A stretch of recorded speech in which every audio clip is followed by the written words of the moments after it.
So this is how to transfer a TFSA from Scotiabank to Wealthsimple. Once you guys open up Wealthsimple, go to the bottom and select the icon that has the arrows pointing in different directions.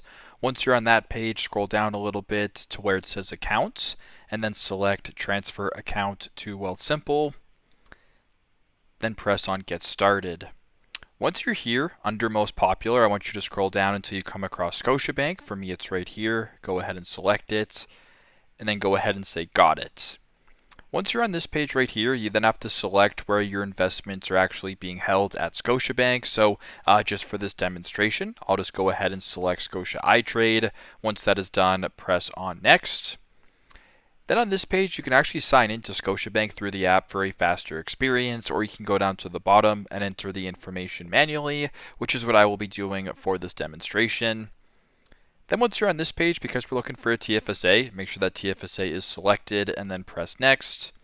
And then once you're on this page, you can follow the steps, type in the information, and just go from there. So that is how to transfer a TFSA or a tax-free savings account to from Scotiabank to Wealthsimple. Thanks again for watching, and hope this helps.